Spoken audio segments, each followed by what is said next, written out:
Hello, how are you all tonight?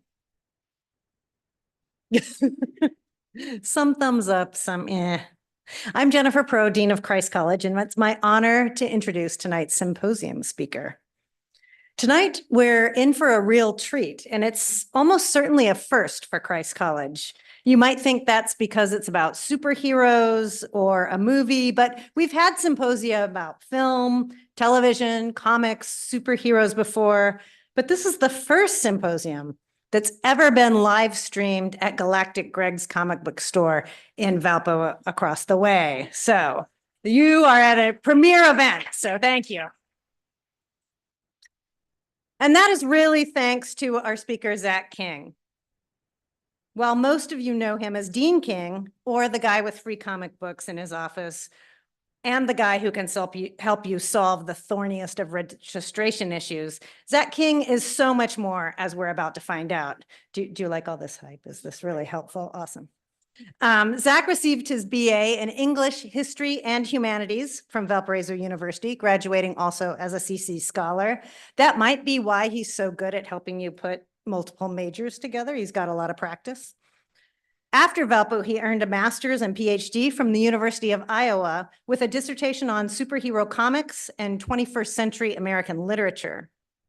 So drawing together two of his passions and areas of expertise, superheroes and thinking about things that matter in our world, or maybe worlds, tonight Dean King will talk to us about Sincerity in the Multiverse, Deadpool, Wolverine, and the Prismatic Age of Comics. Please welcome Dr. King.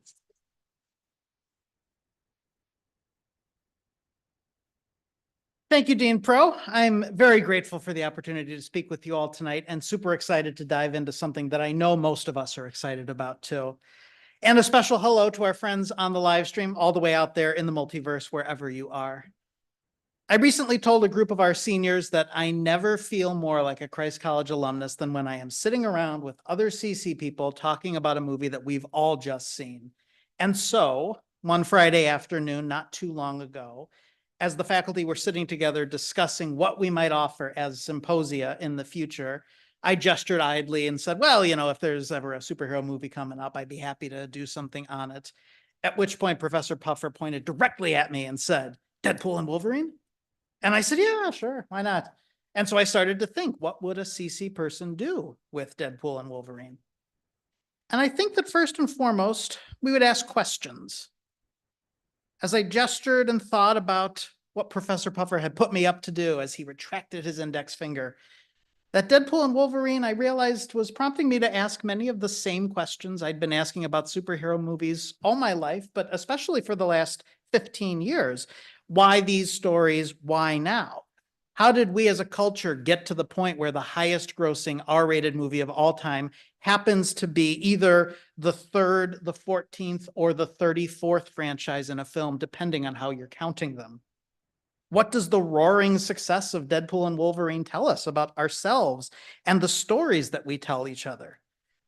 So any work of scholarship on comics usually starts with either an autobiography or some sort of self-defensive justification for taking comics seriously. Honestly, usually it's both. You may find it hard to believe, a critic usually says in the introduction, but I too read a comic book. So we'll start with the autobiography.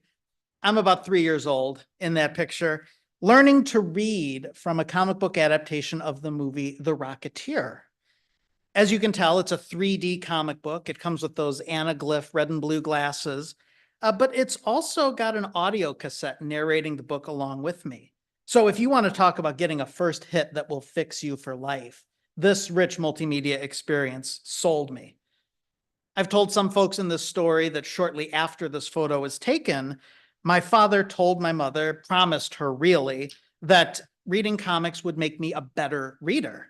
And indeed, I was the only first grader who could spell the word invulnerability because I'd been reading Superman comics. And so here's me with the subject of tonight's talk. Deadpool, it turns out, is a little shorter in real life than you might think. He's also much less talkative, which made this trip to the comic book store one of the more disappointing ones when I was out in Iowa. I guess it's true what they say, never meet your heroes. So once these monographs get past the autobiographical mode, they usually enter into some sort of self-justification, as if the writer hadn't already convinced a publisher to release the monograph, as if the dean, herself a scholar of sequential art, hadn't already signed off on this talk, as if any of us here tonight need the reassurance that yes, these things are worth studying, worth discussing, and worth analyzing. Even so, I can hide behind the titanic literary critic Leslie Fiedler, who wrote in his essay, The Middle Against Both Ends, I am surely one of the few people pretending to intellectual respectability who can boast that he has read more comic books than attacks on comic books. I do not mean that I have consulted or studied the comics. I mean I have read them, often with pleasure. I have somewhat more difficulty in getting through the books that attack them. Why, Fiedler asked, did everyone lose their minds at the very idea of taking comic books seriously? The answer might be in the second of three majors that Dean Pro mentioned, the historical context. A year before Fiedler, in 1954, Dr. Frederick Wertham published Seduction of the Innocent, a lengthy monograph of social psychology that laid the blame for juvenile delinquency squarely at the feet of comic books. Wertham's work spawned book burnings in 1950s America, along with a Senate subcommittee hearing on the matter. To be fair to Wertham, he was largely talking about horror and crime comics, some of which are so grisly that I genuinely opted not to share them with you tonight. But if you need a Halloween treat, Google EC Comics when you get home and hide behind the couch. In response to Wertham, the comics industry ultimately moved towards self-regulation via a comics code, which demanded the triumph of good over evil and advocated a more restrained approach when it came to matters of sex and violence. It also specifically banned zombies. So if it weren't for the comics code, Walking Dead might not have had its moment when the code was finally repealed. Amy Kiss Nyberg has placed Wertham's work and the crusade against comics in the context of cultural elitism, particularly of the Frankfurt School, which Wertham might be said to have belonged to. And I think that's a conclusion that Fiedler would ultimately have shared. He writes near the end of his essay, the problem posed by popular culture is finally then a problem of class distinction in a democratic society. What is at stake is the refusal of cultural equality by a large part of the population. Or as Anthony Enns puts it, middlebrow culture attempts to achieve a classless society by promoting social conformity through the elimination of hierarchies of taste. So when Martin Scorsese decries the Marvel Cinematic Universe, or when your parents tell you to turn out the lights and put those comic books away, is there a classist distinction being made between high and low culture? And are we resisting that tension then when we flock to the multiplex, as so many millions did for Deadpool and Wolverine? I suspect the answer to both questions is yes. So every time one of these superhero narratives shatters records, I love bringing this quotation up from Sidney Matzner-Grunberg, a pioneer in childcare and parenthood education. And I especially love bringing this in because of the date, 1944. We usually think of comic studies as something fairly recent, something that happened after Art Spiegelman's Mouse made it okay for grown-ups to read comics. Those articles usually begin with quotations like, crash, boom, bang, comics aren't for kids anymore. And sadly, sometimes they still do. But Grunberg was writing a scant 6 years after the debut of Superman. The comics deserve the serious consideration of statesmen and educators, she writes, politicians and publicists, psychologists and sociologists, for they reflect what millions are thinking about, what they want, what they fear, and how they feel about matters of social significance. So maybe this is all middlebrow or lowbrow culture. Maybe it's not high cinema, but moviegoers are still forking over billions of dollars to see them. So just by a show of hands, how many folks in the room have seen Deadpool and Wolverine? For the folks on the live stream, it's almost everybody. How many have seen it more than once? That's about half of the crowd. Great. So for those of you who have not seen it yet, here's the thing. I am not going to spoil the movie for you in terms of what happens at the ending, who lives and who dies, that sort of thing. But if you don't want to know some of the big cameo surprises or some of the overall plot beats, I will not be offended if you dip out now and schedule a meeting during my office hours once you finish the film. For those folks at home, the live stream will be recorded and preserved for posterity if you need to hit pause and fire up that video on demand. I just saw it's coming to Disney Plus on November 12th, so you won't have to wait long. But the movie deals so much with the history of the genre and the specific movies it wants to reference that I can't talk about the movie without talking about the particular ways it invokes this much larger narrative. You practically need to be a historian of the genre to fully understand everything in a movie like this, and fortunately for us all, I happen to be one. So we could start our history in 1991.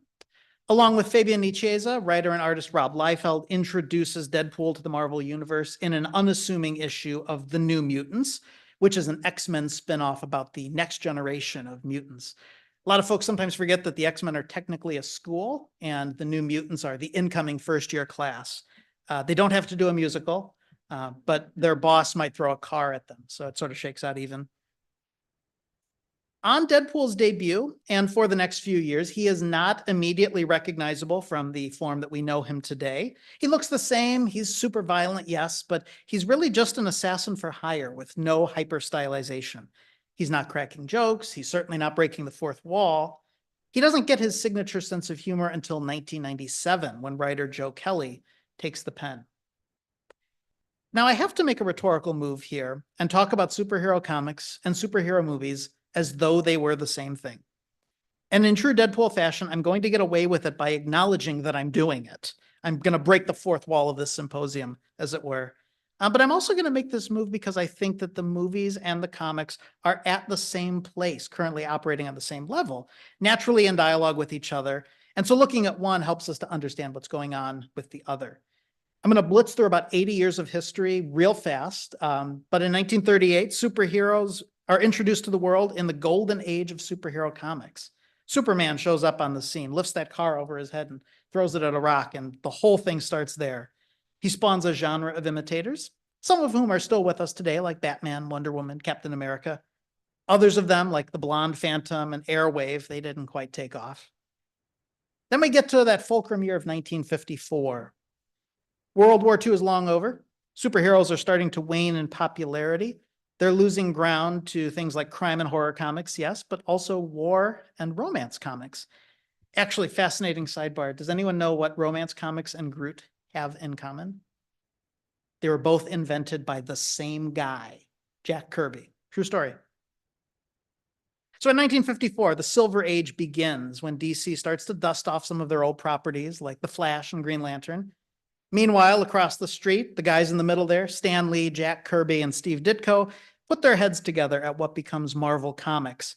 And over the span of about 5 years, they invent nearly every superhero you've ever heard of. Spider-Man, Iron Man, Hulk, Thor, all of the Avengers, all of the X-Men, the Fantastic Four, Nick Fury, Groot, Agatha. It's all these guys, all in the mid-60s. Then by 1970, superhero comics have a little growing up to do. They're only about 30 years old at that point. The popular perception is that there's still that super campy Adam West Batman, but the subject material of the books is a little more adult. Spider-Man loses a friend to drug addiction. His girlfriend is murdered by his arch nemesis, the Green Goblin. Green Lantern confronts racism in a road trip with Green Arrow. And Batman's sidekick Robin grows up, leaves the Batcave, and goes to college. Now, the math shakes out, weirdly enough, into 16-year cycles. And that brings us to 1986 and the modern age, which by some accounts is still ongoing. 86 is when you have the publication of Mouse, Watchmen, and The Dark Knight Returns, all books that made the academics sit up and take notice. But interestingly enough, a few years later, you have the arrival of Tim Burton's Batman in 1989, which undeniably kickstarts this superhero obsession that the cinema has today. So again, movies and comics right in lockstep at the same moment in history. On the other hand, it's been almost 40 years. Are we still stuck in the modern age? Now, I think the present moment is something very different from what we saw in 1986. Mouse is now a mainstay on college syllabi. The kids who read Watchmen have grown up and written their own sequels, and we're miles and miles from Tim Burton's Batman. So instead, I'm going to propose that we think of the contemporary moment in superhero comics and movies as being in the Prismatic age. And from my choice of image there on the right, you might be able to guess what it is that makes the Prismatic age prismatic. This is a term that first surfaced online in August 2008 proposed by Duncan Falconer on the Mindless Ones blog. In the Prismatic Age, Falconer wrote, all parts of a superhero comic are active all of the time, while not necessarily visible every month, nor are they hidden or overwritten. Instead, it is a summary of all incarnations of a character, a distillate of an entire history. So essentially, the Prismatic Age embraces every interpretation of a character at once. Nothing is off the table. Falconer pointed to this moment super on the nose from a late 97 issue of The Flash. It's a fairly literal instantiation of the multiplicity that defines the Prismatic Age. Like a beam of light, superhero characters are broken down into their component parts, pitted against each other, or offered as points of comparison. In his 2012 monograph on the writer Grant Morrison, Mark Singer draws out the way the Prismatic Age foregrounds, quote, a proliferation of copies, reflections, and variants of existing heroes. Is it all starting to come together now?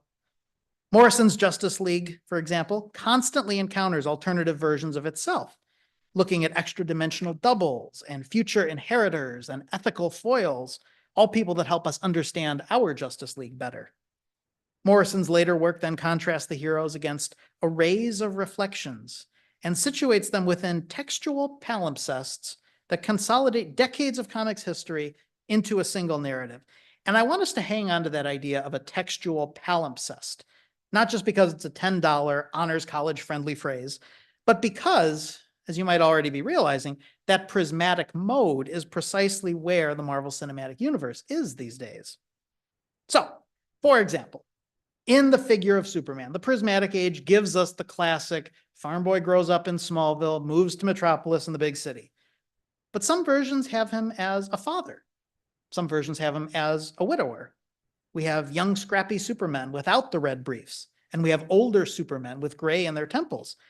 We even have a Superman whose rocket landed 12 hours later, which puts his rocket fall in the Soviet Union instead of in Kansas. And what's more, in the Prismatic Age, these characters get to meet each other. So jumping over to the movies, in Spider-Man No Way Home, we learn that 20 years and 3 franchises worth of Spider people always already exist in the same multiverse of stories. Tom Holland meets Andrew Garfield and Tobey Maguire.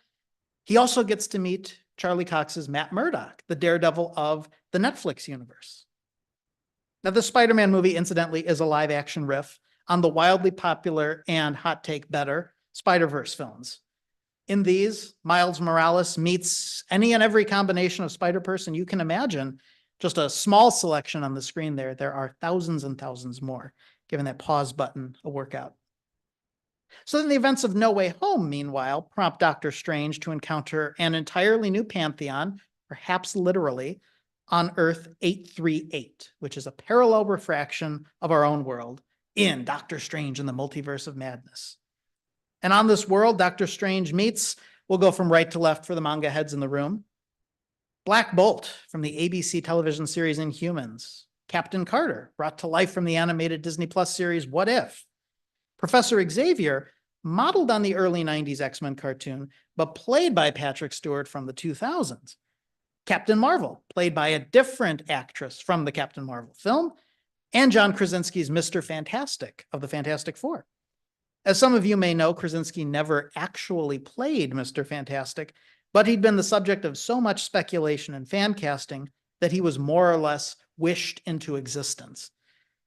When they say you need a PhD to keep track of this stuff, in my case, they're kind of not kidding.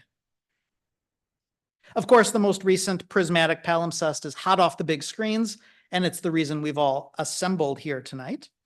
Deadpool and Wolverine takes a prismatic approach to superhero movie continuity. Rather than cast definitive and singular performers in various roles, the movie cherry picks and chooses recognizable faces from the last 25 years. Chris Evans appears, not as Captain America, but as Johnny Storm from the 2005 film Fantastic Four.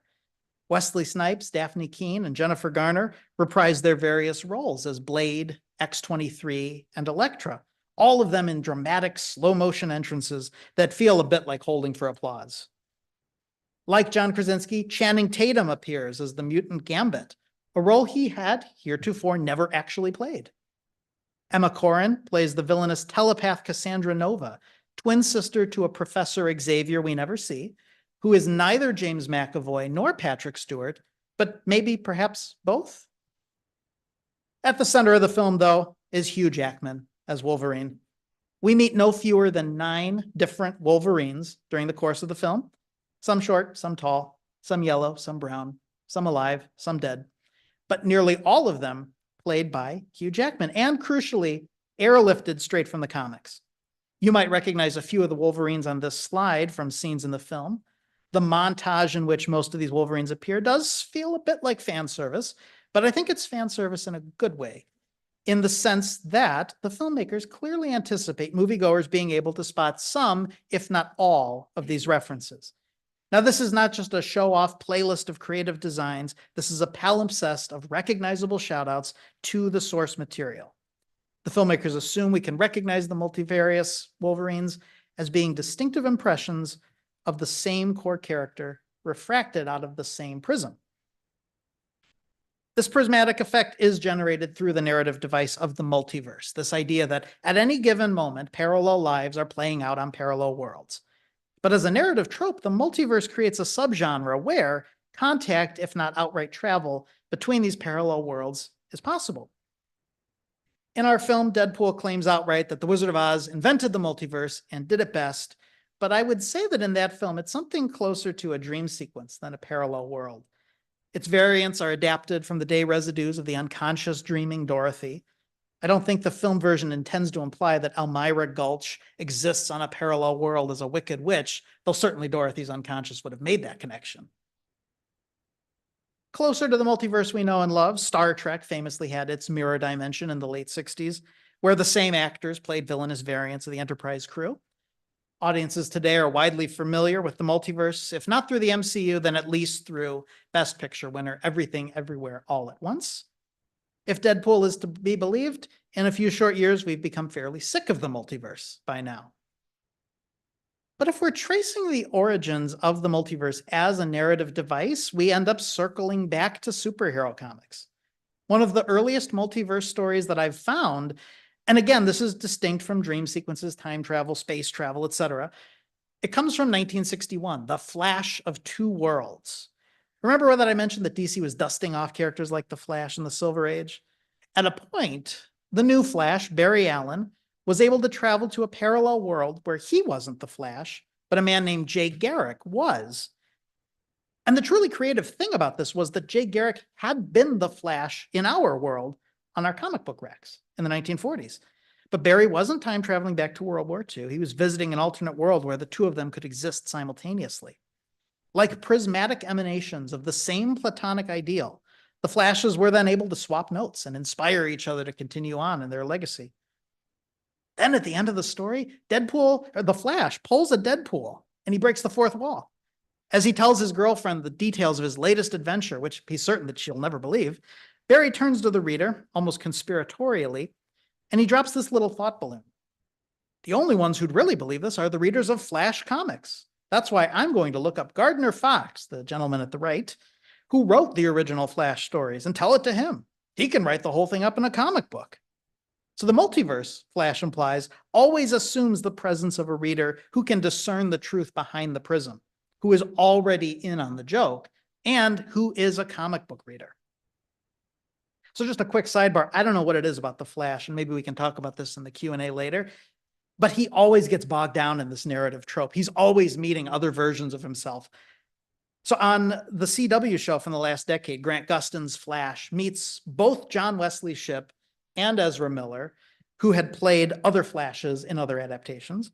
Then a few years later, Ezra Miller's Flash gets caught in the cycle all over again when he meets Batman played by Ben Affleck, Michael Keaton, and George Clooney, all in the same movie. You just can't get out of the multiverse once you get stuck. Now, when you're playing the multiverse game, superhero comics do have a formal advantage over motion pictures. When you're casting a multiverse, you either have to hire actors who don't age, like Hugh Jackman, or you have to find the actors who appeared earlier in the franchise and hope they're not busy, like Wesley Snipes.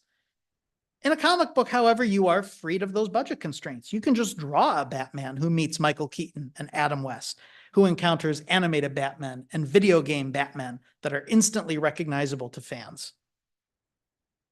Here are just a few more multiversal Batmen encountered in a recent issue from DC Comics. And so at the moment that our movies are veering multiversal, the comics are going there too, not just refracting our heroes, but then pulling them back into conversation with each other. And I show these partly because, as many of you know, you cannot have a conversation with me without Batman coming up. But I also thought it was really interesting that Batman is going on this multiversal world tour in the same summer that Deadpool is going on his. It starts to get us at the question of why. Why these stories? Why now? In the image on the right, we have a Batman being helped out of the mud by our Batman. That's the star of our comic book. He's the real Batman. The Batman in the mud is borrowed from Frank Miller's Dark Knight Returns. And so he says to our Batman, "You're the genuine article." Huh, I feel it in my head. I'm going to argue then that these prismatic stories have resonated with audiences because of the particular cultural moment in which we find ourselves. As readers are growing tired of postmodern cynicism, as they're eliding and rejecting the culture gap, what we're seeking is sincerity, some quest for the true, for the real. And we find that sincerity in superhero narratives happens through the unrefracting of the prism. When a superhero is refracted, the prismatic age begs the question about the sincere core these characters have in common. We'll get back to that in a minute, which in lecture speak means that was the thesis statement. Lionel Trilling defines sincerity as a congruence between avowal and actual feeling. To thine own self be true, Polonius tells Laertes, and it doth follow as the night the day, thou canst not then be false to any man. For Polonius and for Trilling, sincerity happens when our honesty to ourselves inescapably creates an honesty with others. And that brings us to Adam Kelly's new sincerity. Kelly has been exploring the new sincerity for about a decade now, and his full-length monograph on the subject is only just hot off the presses, October 2024. This is cutting-edge stuff. The new sincerity, Kelly argues, represents a break with literary postmodernism, which could be at best ironic and insincere, and at worst, outright adversarial to its imagined reader. Kelly's new sincerity, a postmodernism, if you will, insists on sincerity being informed by postmodernism in order to properly take into account the complicated effects wrought by contemporary media. That is, having been through the ironic dark night of postmodernism, the new sincerity dawns when we realize that we can't be sincere without being aware that we're being sincere. Postmodernism might have regarded this self-reflexivity with suspicion. After all, can you really trust someone who knows they're playing a role? But new sincerity insists upon an ethical dimension to the self-reflexivity. We must at least ask the question, and we must also be prepared for the answer to be yes. In the case of Deadpool, it might be provocative to say that the smart-mouthed antihero is a figure of sincerity. His sense of humor is frequently self-deprecating, undercutting both his own self and the genre conventions under which he knowingly operates. But at the same time, Deadpool is frequently insistent about the fact that he's not undercutting his own emotional integrity. The first Deadpool movie, its protagonist declares, is a love story. It was released, after all, on Valentine's Day weekend in 2016. And while the first film begins with a murder, well, several murders, actually, it otherwise obeys all the conventions of a sincere romantic narrative. Boy meets girl. Boy falls ill. Boy loses girl. Boy regains girl with a grand romantic gesture scored to the sounds of Wham's Careless Whisper. If you took out the blood, the foul language, and the red spandex, you might even find that movie on the Hallmark Channel. But while the Deadpool film is insincere about itself as a self-aware franchise, its emotional sincerity is never up for debate. Deadpool's love for Vanessa and her love for him is not in question. Your crazy matches my crazy, she says. Similarly, Deadpool and Wolverine is glib about a great many things, but it never takes for granted the emotional stakes of its protagonist's journey. When the film begins, Deadpool has just completed a round of multiverse hopping, only to find that his personal life remains unfulfilled. I know I'm turning everything into a joke, Deadpool says during an audition for the Avengers, which ends up feeling suspiciously like a senior colloquium final essay when he says, I care and I want to use that feeling for something important. I want to matter. And I know I've read that in some colloquium essays. So Deadpool's aware that his sincerity needs to be enacted, like a role he needs to play, but he's no less sincere for that self-recognition. He needs Vanessa to see that he matters. This midlife crisis takes Deadpool across the multiverse through a slew of cameos and cross-cultural references, ultimately back to his friends and his found family. Everyone wants to matter, he concludes. Turns out that you don't need to be Marvel Jesus to do it. You just need to open your eyes and look around. And if you're lucky, you'll find a few friends. One of those friends is, of course, Wolverine. They hardly start out as friends. If the first film is a romance narrative, Deadpool and Wolverine is a buddy cop film, with Deadpool and Wolverine as the reluctant partners who grow to respect each other. Deadpool plays the role of the eager newbie, thrilled to be paired with the grizzled veteran who's too old for this you-know-what. But to get to Wolverine, Deadpool has to go through nearly 10 prismatic refractions before landing on the one that we're frequently told is the worst one, the broken failure of a hero whose team died when he abandoned them. Even though this is not the definitive Wolverine, the one I grew up watching in the early 2000s, Deadpool ultimately concludes you're the best Wolverine. And he's sincere in that declaration. We know he's sincere because he takes his mask off to say it. Now, this is a particular bugaboo for comic fans of a certain stripe. The whole thing in superhero comics, after all, is that the heroes never take their mask off. Somehow, through unstable molecules or just a very dexterous artist's pen, those masks are infinitely expressive. But in the movies, superheroes cannot seem to have an honest emotion without removing their masks. In a blockbuster Hollywood sense, I get it. Disney pays a lot of money for the face of Ryan Reynolds and of Tom Holland, and especially of Robert Downey Jr. And an actor's craft is their face, right? Their control over their own emotive muscles. But Deadpool's sincerity does come through in the moments when he removes his mask. That I want to matter scene, no mask. When he's with his friends at the birthday party, no mask. Paradoxically, Hugh Jackman's Wolverine only becomes the best Wolverine after he puts on the mask, which happens also to be the first time Hugh Jackman ever puts on the mask. Postmodernism might have derided this contradiction. It makes no sense, but the new sincerity revels in it. One can be sincere with or without a mask as long as one is true to oneself, and especially if you know you're doing it. And this is something that I think is distinctive about the post-postmodernist project. Postmodernism was largely suspicious about the ability to be sincere about lowbrow culture. In Gravity's Rainbow, ostensibly the text of post-postmodernism and a nightmare novel for any graduate student of a certain age, Thomas Pynchon is cynical, if not outright derisive, of superhero comics. His protagonist, Tyrone Slothrop, reads comics like Plastic Man to escape the horrors of war, those self-same horrors that then end up birthing literary postmodernism. In one arresting sequence in the novel, a pair of German women loot an opera house, modify the stolen costumes, and force Slothrop into the guise of Rocket Man. Rocket Man does not fight evil. He is instead drafted, very much against his will, to steal hashish and forged currency in Potsdam.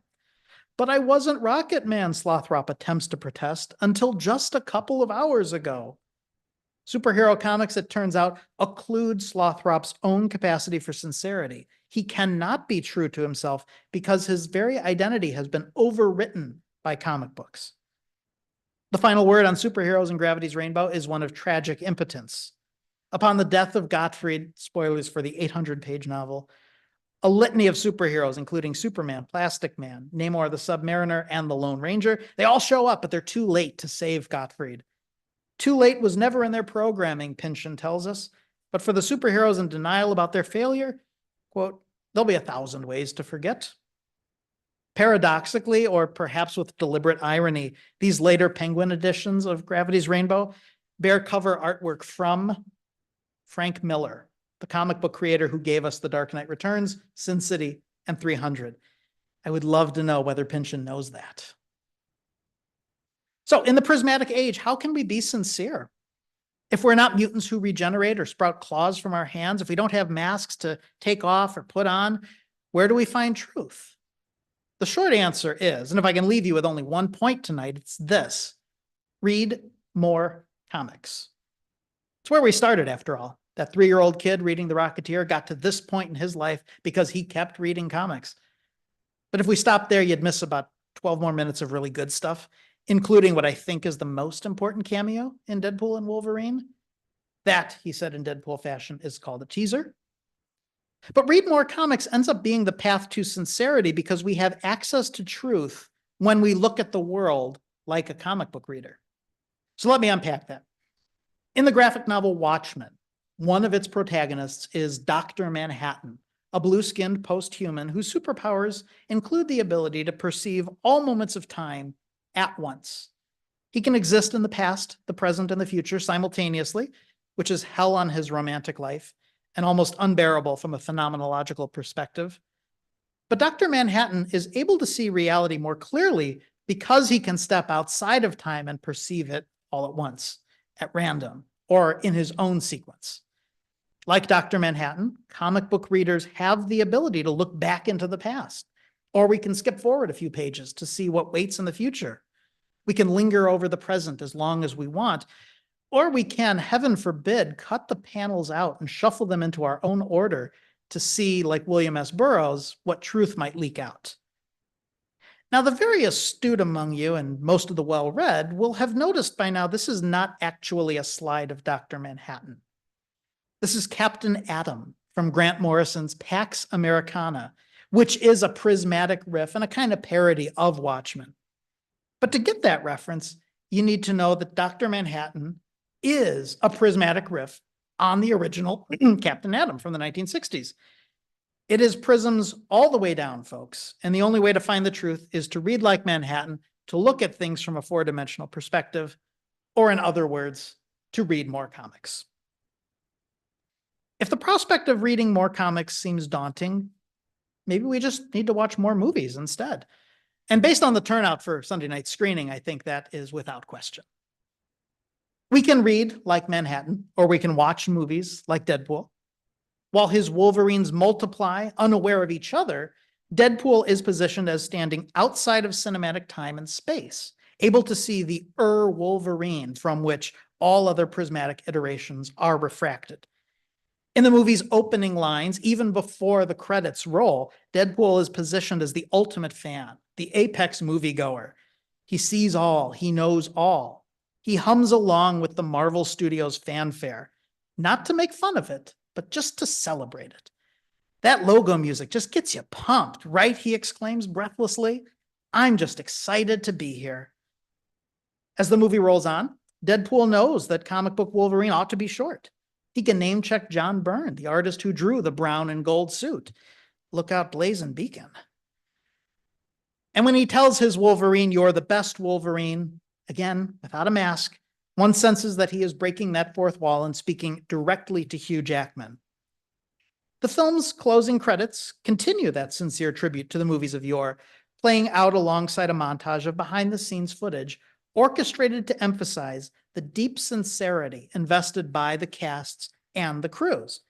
They talk at length about getting it right, about not letting the fans down, but also having fun with their work and being true to themselves.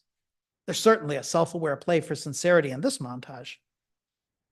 Now, perhaps you're thinking that it's a coincidence that the film presents Deadpool as the ideal reader of comic book sincerity. Perhaps it's entirely too obvious. And I might have agreed were it not for what I think is the main and most important cameo appearance in the film. Anyone want to guess which it is?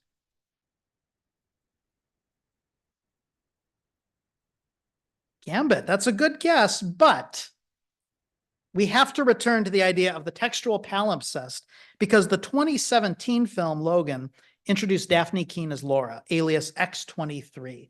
And if I'd thought of it, I would have screened Logan in a double feature with Deadpool and Wolverine, because her portrayal in this film lays the groundwork for the implicit role she serves in Deadpool and Wolverine. Laura, you might recall, is the young girl imbued with Wolverine's DNA, a victim of the same kind of experimentation that turned the Wolverine into a government weapon.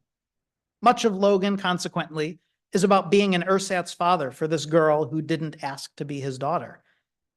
In Deadpool and Wolverine, Laura has a pivotal fireside chat with Logan where she repudiates his protestation that he's no hero. That suit says different, she remarks of his bright yellow spandex. And the first time I saw this movie, I was puzzled. Hugh Jackman never wore that suit, let alone in the movie Logan. So how would Laura recognize that costume, much less know what it stood for? And the eagle-eyed viewers of Logan probably remember Laura was herself a reader of comic books. Among her meager possessions is a small stack of X-Men comics, which she clings to her body in a backpack, and which Logan, her reluctant guardian and chauffeur, repeatedly derides as ice cream for bedwetters. Postmodernism would have loved this, Logan. They're all bull stuff, he tells Laura, but he does grant these texts a kernel of truth when he continues, maybe a quarter of it happened, but not like this. It is Charles Xavier, bedridden and watching old westerns with Laura, who reprimands Logan, she can learn to be better, implying that the stories that she consumes have the power to repair the damage done to her soul. By reading comics, Xavier suggests, Laura is able to access some deeper truth about herself, even if the subject matter of the comics is not entirely factual. What matters is the resonance that Laura feels with these texts, the part of herself that she recognizes in what the superhero genre represents. I was struck also by the particular comic that Laura is seen reading throughout Logan. Now, this comic book doesn't actually exist. It was invented just for the film, but it was drawn by Joe Quesada, a comic book artist who was at the time executive vice president and creative director for Marvel Entertainment. Not for nothing, Joe Quesada was also the writer who brought Laura into the comic book universe in NYX number 3. She'd appeared in the animated series X-Men Evolution in 2003, but it was Quesada in 2004 that brought her into the comics. So as one of my colleagues likes to say, this is all in the gumbo by the time that Quesada comes back around to create the comic book that teaches film Laura what it means to be an X-Man, and more specifically, a Wolverine. Now, the title of this comic book really seems remarkable, Eden or the End. And to my eyes, this might as well say Genesis or Revelation, imbuing a spiritual dimension to her chosen reading material. These books become her holy Bible, teaching her right from wrong and eventually leading her into a promised land. We might then read Logan as a kind of Moses figure who leads his people to a place he never gets to see, but that's probably a symposium for another time. In Deadpool and Wolverine, we reunite with Laura in the purgatory of the void. Indeed, Johnny Storm uses that exact word, purgatory, to describe the setting of the film's second act. Everything in the void is a cast-off from a different franchise, a cinematic palimpsest that is an echo of the comic books that Laura or you or I could read for ourselves. That spiritual imagery abounds in this film. Deadpool hangs an irreverent lantern on it when he dubs himself Marvel Jesus, promising that he will redeem the critical and box office fortunes of Marvel movies.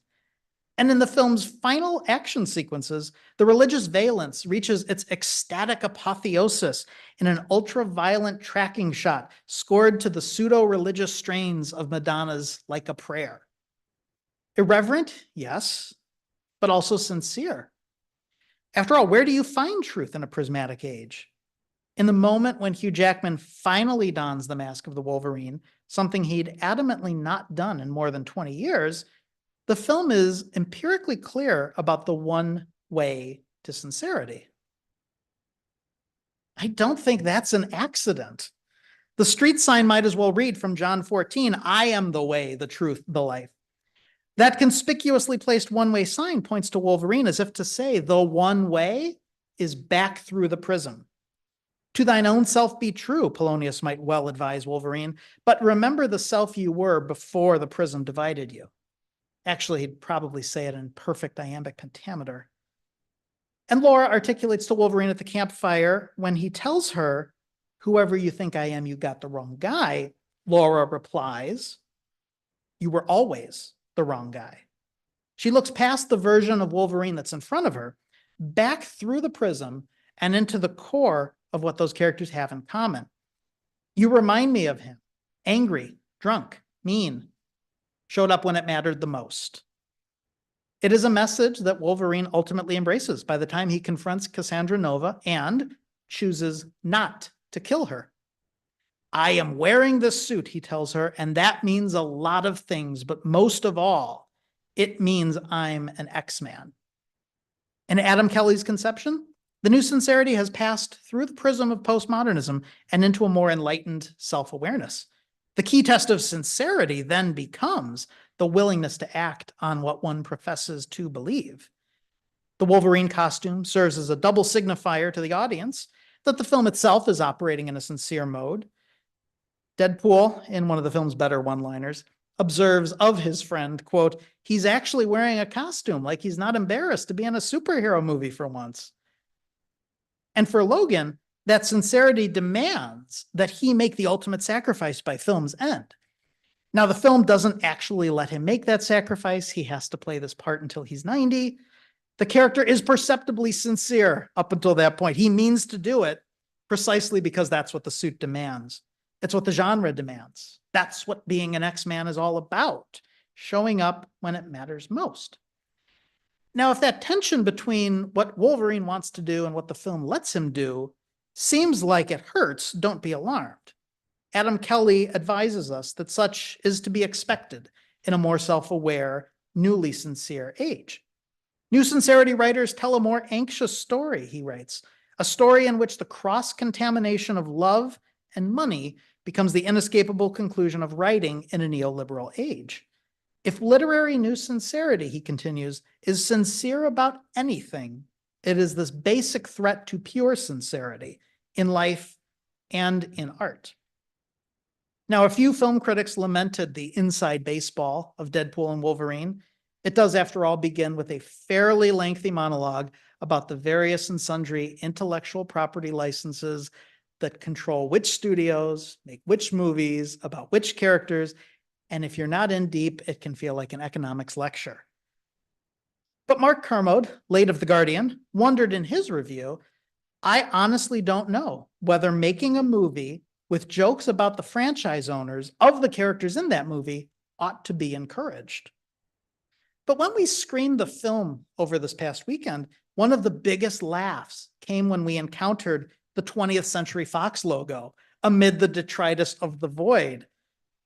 I would argue that this recognition of the tension between art and truth, between love and money, elicits a laugh because we can't help but read the film like Deadpool, looking in from above on a fourth dimensional perspective. We know about the Disney Fox buyout. We're aware of the references, the corporate horse trading.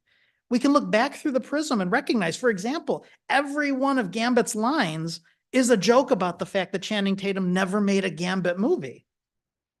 Deadpool and Wolverine imagines a reader that is as self-aware as its protagonist, but it never pulls a pension and makes fun of that reader. The sincerity is in the source material, and it's okay to learn from those texts, even to venerate them as icons of virtue, like Laura does. After all, as Sidney Matzner-Grunberg reminds us, millions are thinking about them. And this sincerity is something that the audience can sniff out relatively easily. Case in point, the recent release of Joker Folie à Deux, or as my favorite review succinctly put it, Joker Folie à Doo-Doo. I would hazard a guess that very few of you have seen this movie, because very few people, indeed, have seen this movie. So I won't spoil, I'll tread cautiously. The first one took in more than $1 billion, won a couple of Oscars, and is, to tie it all back together, the #2 highest grossing R-rated movie of all time, behind, you guessed it, Deadpool and Wolverine. The second film, meanwhile, has only just squeaked past 1/5 of that box office gross, and apparently has only just broken even. The first Joker film, which I do love, is a prismatic refraction of the comic book Batman villain. It uses the unreliable narrator trope to play with the comic book Joker's own confession that even he doesn't remember his origin story. If I'm going to have a pass, the Joker confesses in 1988's Killing Joke, I prefer it to be multiple choice.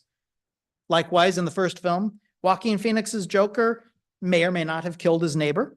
He might be repressing homicidal instincts, or he might just be a victim of circumstance. He might be Thomas Wayne's son, or he might just be mentally ill. Conversely, Folie à Deux reverses this Joker's fortunes by eschewing a comic book prism for the cold, hard facts of a court case. The second film litigates and litigates and litigates the events of the first film, charging its audience with the same kind of toxic fandom that Lady Gaga's Harley Quinn epitomizes.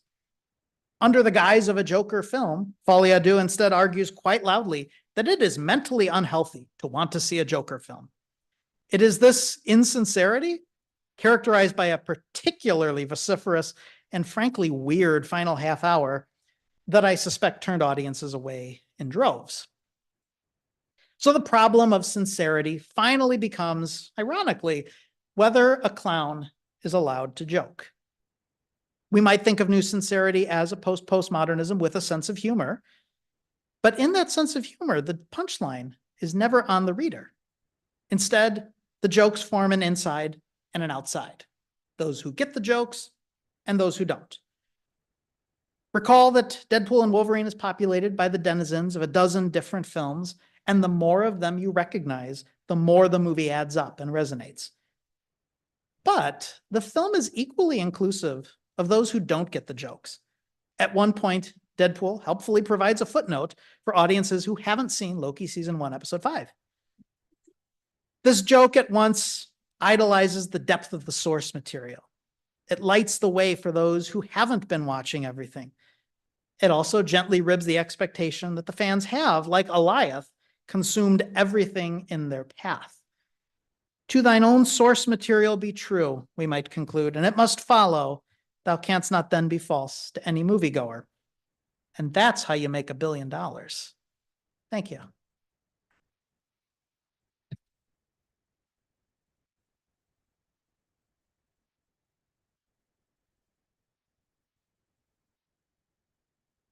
So we have some time for questions. For the benefit of the folks at home, we'll pass a microphone around.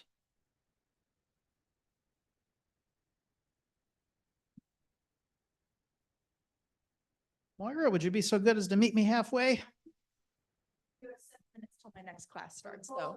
The stage is constructed so strangely. Okay.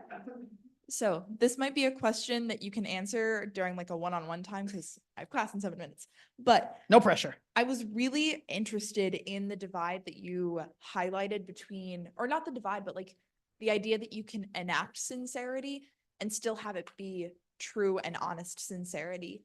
In what ways do you think we can enact that in our own lives? Because I think there are lots of conversations about how we can be true and authentic people, but that conversation then starts to kind of like eat itself like Ouroboros and, you know, turn into this idea of performing our own enactment of sincerity and authenticity. Is there a way where we can navigate that in our own interpersonal lives? Yeah. Can you be sincere even if you know you're doing it? I would say the answer is yes. I think all of us have that moment where we realize what we are supposed to do in a situation based on a role we're performing. As a student, I am supposed to go to bed early instead of staying up all night playing Twitch. As a friend, I am supposed to sit with my other friend when they're going through something tough. And I think just because you recognize that there's a social expectation in those situations, it's no less sincere if you go ahead and do it. I would even argue that it makes it more sincere because you're recognizing that role that's been scripted for you, you're embracing it, you're owning it, and you're ultimately living it. The counter would be, you know, I'm supposed to be nice to this person who just kicked my dog because that's what people are supposed to do, right? Be nice to each other. That would be insincere. I don't think you should be nice to that person.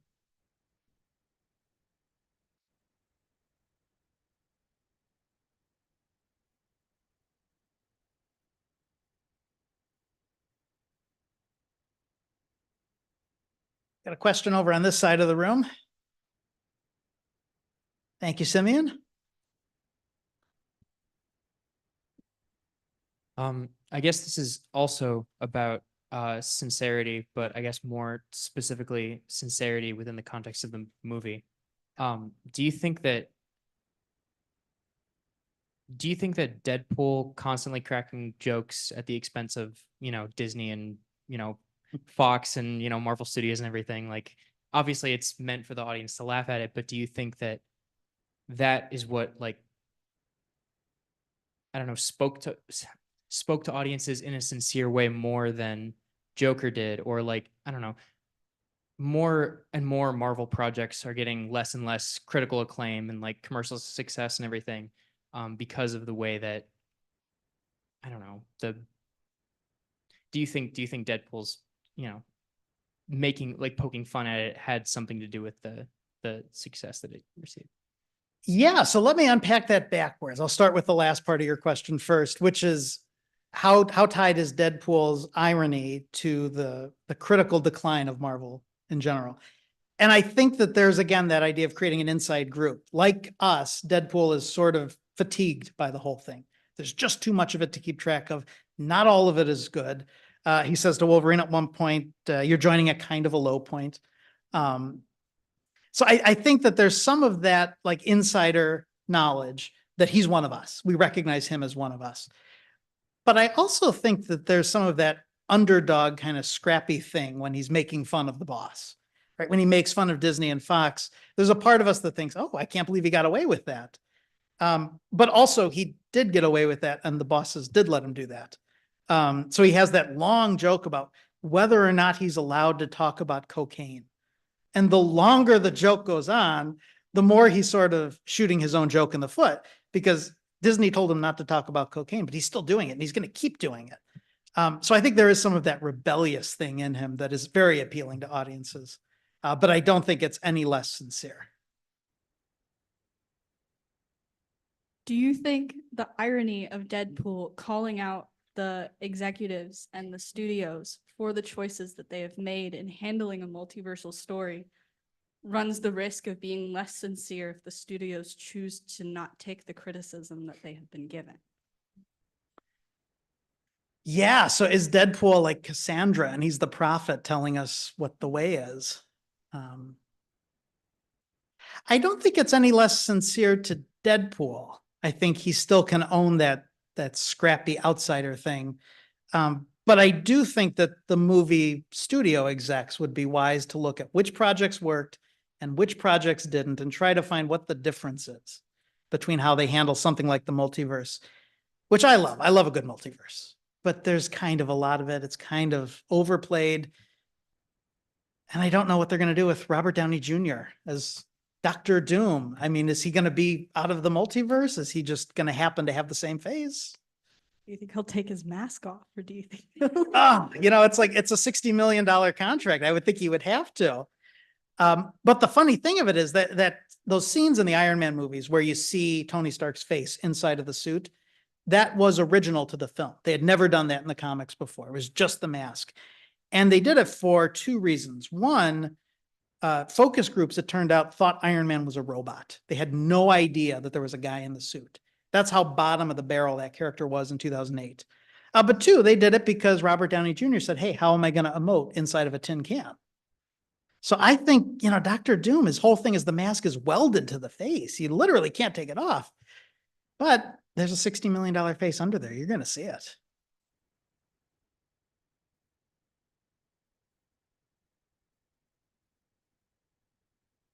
Throughout the whole Marvel Cinematic Universe, All 11 days of it. who do you think is better in this movie, Ryan Reynolds or Hugh Jackman? And this is a controversial topic because he thinks Hugh Jackman, I think Ryan Reynolds as Deadpool. So in the context of this movie, Yes. thinking about the 33 movies that presented it, which of the two gives the better performance? I'm going to have to go with Hugh Jackman on this one. I think Deadpool is doing very good. Ryan Reynolds is great, but it is the same performance we've seen him do twice before. Hugh Jackman is playing 8 different Wolverines. The 9th one is the skeleton. And he's doing all of them really, really well. Like, there's no question. Not only is that the look of old man Logan, but that's the attitude of old man Logan that he sells without saying anything. Sorry, man.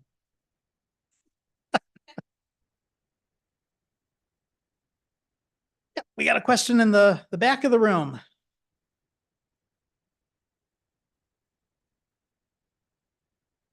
Under the same kind of hat as that question, what actor would you say is your favorite cinematic Batman? Oh, this is the kind of thing that I gotta watch myself when I walk out to the car, right? This is gonna be contentious. Yeah, so I gotta say, my Batman, well, I can cheat and say Kevin Conroy, the Batman from the cartoons. But he got to do the part for 30 years and did everything you can imagine with it. I met him once. He was super gracious and super friendly.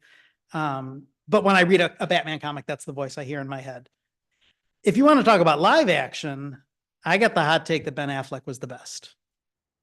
You say what you want about the movies he's in, but the spirit of that brawler Batman that he's doing, coming out of retirement, fighting back against a world that he's scared of, and then coming out of the ashes of that fight and becoming something better and organizing a group of heroes to fight the literal god of evil. I mean, that's the kind of hard metaphor that I just live for in a comic. Who do you prefer? I don't know. I like Robert Pattinson a lot, but I think Christian Bale takes it for me. Cool. What makes the difference for you? I don't know. I like more of the I mean, Robert Pattinson feels like a billionaire, but that movie is like more dark and almost more gothic kind of. And I'm more of a fan of like the modernistic feel that Christian Bale kind of brings with like the Lamborghini versus like the classic, like older car. Yeah, Pattinson is a billionaire, but he's messed up, right? This guy has problems. This is a guy who watched his parents die and he never got over it. Christian Bale is like, hey, I'm a playboy. I got billions. I love this. He hides that. So that Batman is actually kind of insincere, right? He doesn't wear his sincerity on his sleeve. He's got this posture of what a billionaire ought to be. Cool. Yeah, Micah. So Gambit was clearly my favorite character. I think you have friends in this room. We've got at least one Gambit t-shirt, a couple of hands going up. So I was gonna say, do you think that Gambit's appearance now in itself is sort of a criticism of like that corporate thing? Since Channing Tatum kind of wanted to play it for that whole year, and there's so many like creative differences or whatever. He wanted to play it for years. Do you think that him showing up now instead of like Deadpool's jokes, his like existence is like a criticism of like the corporations, I guess? I think it is, except for the fact that he's in the movie, right? If it was just a photograph that Deadpool was holding, I think it would be a little more cynical. The fact that he's in the movie and the movie celebrates him and doesn't explode him like a pot of spaghetti, like what happens, spoiler warning, to Mr. Fantastic and Doctor Strange. I think that choice to cast John Krasinski is more like, all right, stop asking about John Krasinski. We're not going to use him. Here he is for 3 minutes. You got him. Let's move on. The Gambit thing is different because Channing Tatum has never stopped talking about playing Gambit. Like for 15 years, he's been like, I would love my shot at it. And he finally gets it in this movie that I think feels kind of like a redemptive moment. Like he kept the faith. The fans kept the faith. And so when he comes out in the hallway, my theater, one guy goes, holy, he was amazed. But I think, have you all seen the thing on the Blu-ray? The deleted post-credits scene? So there's a deleted post-credit scene where at the end of the fight in the void, Gambit's standing there and the Marvel sparkly circle opens up. And so there's the implication that I think he's going to be back. So that I think tells me that the companies are listening. And they're like, hey, people like this. Let's bring him into Secret Wars.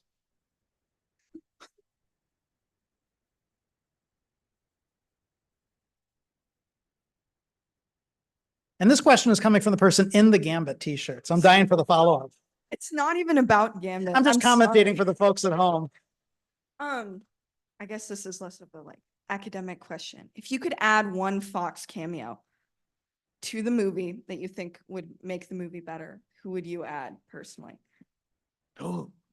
So you put the qualifier on, not that I want to see, but the one that would improve the movie the most. You can say which one you want to see too. Yeah. I mean, so I just said that I love Ben Affleck, and you could put Daredevil in the movie, but the fact of the joke when Elektra says Daredevil's dead, that's fine. I don't really care. I love that. I wouldn't trade that for having Ben Affleck in the movie. Fox movie cameo.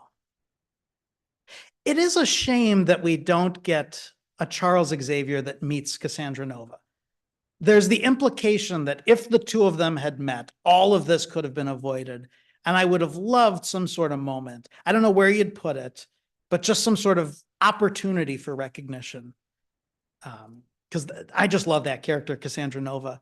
I mean, the fact that this obscure comic book character from the early 2000s, whose whole thing is that she's the unborn twin of Charles Xavier, that he strangled in the womb because he psychically knew she was going to be evil. The fact that she's in the highest grossing R-rated movie of all time is wild to me. And I would have loved to see the two of them together. Especially those, I mean, I can't get over her hands.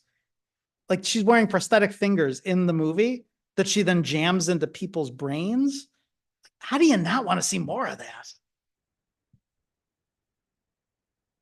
There's for the folks at home, there's a very amazed expression happening in the audience right now from someone who I don't think has seen the movie and is just trying to imagine, like, oh my gosh, what is this? Copy available for checkout in the dean's office. Yeah, back to Simeon. So one of your words of advice to us was to become more involved in reading comic books ourselves. Yeah. For some of us that may not be as involved in the comic book scene as you, like where should people for people that might, where should people start? Yeah, I mean, that's a question that if that could be my full-time job, I would love that. Comics evangelist. And I would start by asking questions. Again, CC cop out. What are you into? DC or Marvel? He's an open book. I would say, so some of the answers are going to be Watchmen. I think Watchmen is a terrible comic book to read first, because the whole thing of Watchmen is, this is everything that can be done in a comic book. And so after 12 issues, you're done. That's not a good place to begin. I would start with Tom King's Vision. And I say that not just because I think it's going to be the inspiration for the upcoming Vision Quest show. I say it because it is legitimately my favorite comic book of all time. The premise of Vision is that the Vision decides he's done being an Avenger and he's going to move to the suburbs in DC, and he's going to build himself a robot wife, a couple of robot kids, and eventually a robot dog. So if you've seen WandaVision, Sparky comes from the Vision comic. And if you're not into Vision in the first 3 pages, I don't know what to tell you, but the first 3 pages start with this simple narration. This is the Vision. He lives at such and such, I think it's like 616 Fifth Avenue or something. This is his wife. This is his 2 children. These are his neighbors. They're going to die in a fire by the end of this story. And when this happens, his children are going to have a very severe reaction to it. So the narrator kind of tips you off, like, this is how the story is going to end. And so the whole rest of the book is, how does this suburbs experiment go wrong? How does it get to a point where it's a robot in a cardigan answering a door to an Avengers level threat? It is one of the only comic books that's ever made me cry. I would go Vision all day. The other one also that made me cry, All-Star Superman. So the hook of All-Star Superman is, Superman starts off, he's saving a rocket ship that's about to fall into the sun. It starts with this perfect 8-word summary of Superman. Doomed planet, desperate scientists, last hope, kindly couple. And so the whole thing becomes an examination of what Superman ought to be, because Superman finds out when he gets back from this mission to the sun, he's dying of cancer. The sun overloaded his cells. He's going to die. So what does Superman do with the rest of his life? So Vision or All-Star Superman?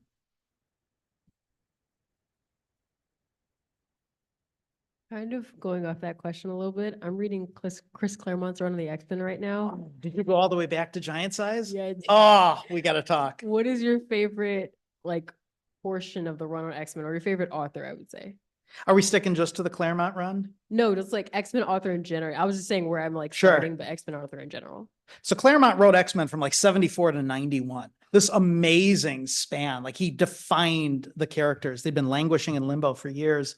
And this was my quarantine project, was I just read all the Claremont stuff. Not just Uncanny, but New Mutants, Excalibur, X-Force, X-Factor. I mean, just in terms of weight, that there's nothing like that. But my favorite X-Men is Grant Morrison's new X-Men.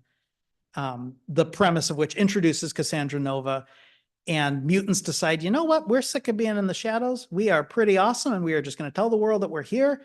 Then it all goes to hell about as fast as you can expect. Not interestingly because of what the humans do, but because of what the mutants then do to themselves. There's this young upstart in the Xavier Academy, Quentin Quire, who is just a nightmare child, but so much fun to read. The second arc is called Riot at Xavier's Academy, and it just goes from there. So I would go new X-Men, but you cannot go wrong with that Claremont. You're going to be busy for a while. Once I finish Claremont, that's my next one. It's good. You can hop over most of the 90s, most of that ugly stuff, get right to the good stuff.